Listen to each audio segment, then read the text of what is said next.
and welcome back to our channel पढ़ाकू लोग। My name is CS Payal Popli and आज इस video में हम बात करने वाले हैं फॉरेन इन्वेस्टमेंट से रिलेटेड एक टर्म के बारे में। ये टर्म ऐसी है जो आजकल बहुत ज़्यादा इस्तेमाल हो रही है। Yes, we will talk about FDI, foreign direct investment. आइए समझते हैं एक बेसिक से एग्जाम्पल से कि FDI का मतलब क्या होता है। ऐसे इमेजिन करिए एक इंसान है जो फॉरेन में रहता है, फॉर से USA में रहता है, ठीक है। और इस इंसान का नाम है टॉम। टॉम भाई साहब रहते USA में हैं, लेकिन इनका पूरा इंटरेस्ट कहाँ है? इंडिया में। इनके पास बहुत सारे पैसे हैं, मतलब बहुत ही ज़्यादा सारे पैसे हैं, और उस पैसे को ये इंडिया में इन्वेस्ट करना चाहते हैं। पता नहीं बचपन से इंडिया के लिए बहुत ज़्यादा मोहब्बत थी इनके दिल में। लेकिन टॉम भाई साहब ऐसी वैसी इन्वेस्टमेंट नहीं करना चाहते, ये करना चाहते हैं लॉन्ग टर्म इन्वेस्टमेंट, मतलब एक स्टेबल नेचर की इन्वेस्टमेंट कि एक बार पैसे लगाए तो सालों साल लगे ही रहे इंडिया में। ऐसे नहीं कि लगाए और जब मन चाहा निकाल लिए, मतलब अच्छा खासा लॉक इन पीरियड हो जिस इन्वेस्टमेंट में, ऐसी तरीके की इन्वेस्टमेंट में ये इन्वेस्ट करना चाहते हैं। इसके अलावा ऑब्वियसली इनको अच्छा खासा प्रॉफिट चाहिए, और तो और इनको साथ में मैनेजमेंट कंट्रोल भी चाहिए। मतलब ऐसा नहीं है कि सिर्फ पैसे लगा के भूल जाओ, इनको चाहिए कि इनके पास वो हक हो कि ये किसी भी डिसीजन को क्वेश्चन कर सके, किसी भी डिसीजन में पार्टिसिपेट कर सके, किसी भी चीज़ पे डिसाइड कर सके। और तो और इनको चाहिए कि इनका स्टेक किसी भी चीज़ में, किसी भी कंपनी में, फर्म में 10% से ज़्यादा हो। अब अगर इस सिनेरियो को देखा जाए तो इनकी डिमांड्स तो बहुत सारी हैं। क्या इंडिया में ऐसा कोई ऑप्शन है जिसके थ्रू इनकी सारी डिमांड्स पूरी हो सकती हैं? तो उसका आंसर है yes. FDI is the option जिसके थ्रू टॉम भाई साहब की ये सारी की सारी डिमांड फुलफिल हो जाएंगी। FDI बेसिकली टॉम भाई साहब को ये परमिशन देता है कि वो इंडिया में लॉन्ग टर्म स्टेबल इन्वेस्टमेंट कर सकें, प्रॉफिट के साथ मैनेजमेंट में भी पार्टिसिपेट कर सकें, अच्छा खासा लॉक इन पीरियड हो, और 10% से ज़्यादा इनके पैसे इन्वेस्टेड हो किसी भी पर्टिकुलर कंपनी वगैरह में। ये वो कैसे कर सकते हैं? इंफ्रास्ट्रक्चर में कंट्रीब्यूट करके, फैक्ट्री खड़ी करके, इंडियन कंपनी में इस लेवल का इन्वेस्टमेंट करके, इंडियंस के साथ मर्जर करके, जॉइंट वेंचर करके, पार्टनरशिप करके, इंडियन कंपनी को एक्वायर करके।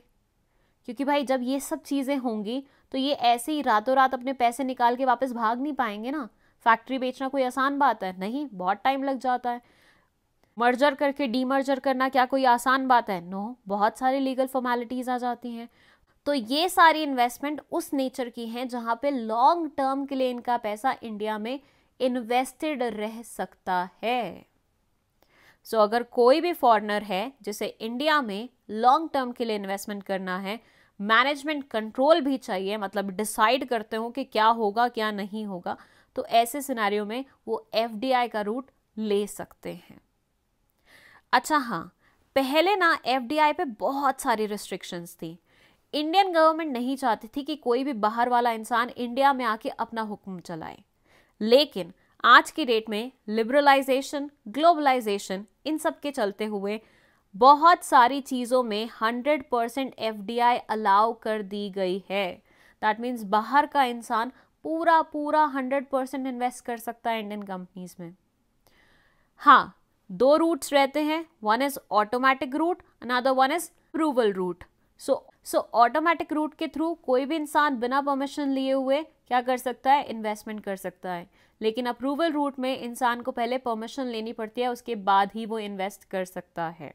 हाँ, अभी भी कुछ ऐसे सेक्टर्स हैं जहाँ पे इंडियन गवर्नमेंट ने रिस्ट्रिक्शन लगाई हुई है, या तो पूरी कि भैया FDI आ ही नहीं सकती इसमें, जैसे कि डिफेंस हो गया, और ऐसी कि 49% तक FDI आ सकती है, 50% तक FDI आ सकती है, 30% तक FDI आ सकते हैं। डिपेंडिंग ऑन द सेक्टर ये रिस्ट्रिक्शन एप्लीकेबल हो जाती है। तो ऐसा नहीं है कि बाहर वाला इंसान इंडिया के किसी भी सेक्टर में कितना भी % अपना इन्वेस्ट कर सकता है, नहीं। अभी भी गवर्नमेंट इस पर थोड़ी सी रिस्ट्रिक्शन रखती है अकॉर्डिंग टू द सेक्टर, ठीक है। हाँ, कुछ चीज़ें हैं जहाँ पे FDI बिल्कुल भी अलाउड नहीं है, मतलब इट्स कम्प्लीटली रिस्ट्रिक्टेड। वो कौन सी है? निधि कंपनी, गैम्बलिंग वाली चीज़, चिट फंड वाली चीज़, इन सब पे एफडीआई बिल्कुल भी अलाउड नहीं है, रिस्ट्रिक्टेड है कंप्लीटली। ठीक है, सो यहाँ से एफडीआई के बारे में हमें बहुत सारी इन्फॉर्मेशन मिल गई है, लेकिन अगर बिल्कुल लेमन्स लैंग्वेज में मैं आपको बताऊँ तो एफडीआई एक तरीका है जिससे फॉरेनर, इंडिया से बाहर रहने वाला इंसान इंडिया में इन्वेस्ट कर सकता है लॉन्ग टर्म के लिए, इंडिया में फैक्ट्री वगैरह परचेज कर सकता है, इंफ्रास्ट्रक्चर में कंट्रीब्यूट कर सकता है, मर्जर कर सकता है, एक्वायर कर सकता है इंडियन कंपनीज को, जॉइंट वेंचर कर सकता है इंडियंस के साथ, पार्टनरशिप में आ सकता है इंडियंस के साथ, और इस प्रकार से वो मैनेजमेंट में कंट्रोल प्लस प्रॉफिट दोनों लेके जा सकता है। यहाँ बोलते हैं FDI refers to ownership stake in a foreign company. किसी फॉरेन कंपनी में ऑनरशिप स्टेक होना मतलब मालिकाना अधिकार होना। और project made by investor, company और गवर्नमेंट फ्रॉम अनदर कंट्री, किसी और कंट्री से इंसान आके आपकी कंट्री में क्या करे? प्रोजेक्ट बनाए, इन्वेस्ट करे। ठीक है, FDI is generally used to describe a business decision to acquire a substantial stake in the foreign business or to buy it outright to expand operations to a new region. Substantial stake का मतलब है अच्छा खासा मालिकाना अधिकार वो अपने हाथ में लेके जा रहे हैं। ठीक है, सब्सटेंशियल मतलब कोई बात होती है। ठीक है, और इससे क्या है, वो अपने ऑपरेशंस को एक नए रीजन तक लेके जा रहे हैं। मतलब जैसे अगर मान लीजिए बाहर की कोई कंपनी है, फॉर से टेस्ला है, ठीक है, टेस्ला को इंडिया में अपनी एक मैन्युफैक्चरिंग यूनिट खोलनी है, तो ऑब्वियसली वो क्या करेगी? वो एफडीआई का रूट चुनेगी। ठीक है, It is important to note that the term usually doesn't describe a typical stock investment in a foreign company through a brokerage platform. यहाँ पे ये क्लैरिफाई कर रहे हैं कि दूसरी कंट्री के कंपनी के स्टॉक परचेज करना एफडीआई नहीं कहलाया जाता। ठीक है, ये वो टिपिकल वाला स्टॉक परचेज करके अपना इन्वेस्टमेंट करना नहीं है, ये उससे बहुत कॉम्प्लेक्स चीज़ है। अच्छा हाँ, स्टॉक परचेज करके आप किस नेचर की इन्वेस्टमेंट करते हैं उसके बारे में अगर आपको डिटेल्ड वे में समझना है तो उसके ऊपर भी एक वीडियो आने वाली है बहुत ही जल्दी, जिसका लिंक मैं यहाँ आई बटन में प्लेस कर दूंगी, तो जाके देख लीजिएगा। And that is known as FPI, foreign portfolio investment. यहाँ ये बोलते हैं FDI is a key element in international economic integration because it creates stable and long lasting links between economies. ये बोलते हैं ये इकोनॉमिक इंटीग्रेशन का एक बहुत ही बढ़िया तरीका है। इंटीग्रेशन मतलब दो कंट्रीज का साथ आना, एक दूसरे से जुड़ना, और इकोनॉमिक वे में मतलब पैसे से रिलेटेड चीज में। ठीक है, तो अगर एक कंट्री का इंसान दूसरी कंट्री में अपनी फिक्स नेचर की इन्वेस्टमेंट कर देगा तो ऑब्वियसली दोनों कंट्रीज के बीच में क्या होगा? इकोनॉमिक इंटीग्रेशन हो जाएगा ना, दोनों मिल जाएंगी। इससे क्या होता है? स्टेबल और लॉन्ग लास्टिंग लिंक बन जाता है दोनों इकोनॉमीज में। मतलब दोनों इकोनॉमीज एक दूसरे के साथ बहुत ज़्यादा पंगा नहीं लेगी, जैसे आज की डेट में बहुत होता है, दो कंट्रीज आपस में लड़ लेते हैं बिना मतलब की चीज़ों पे।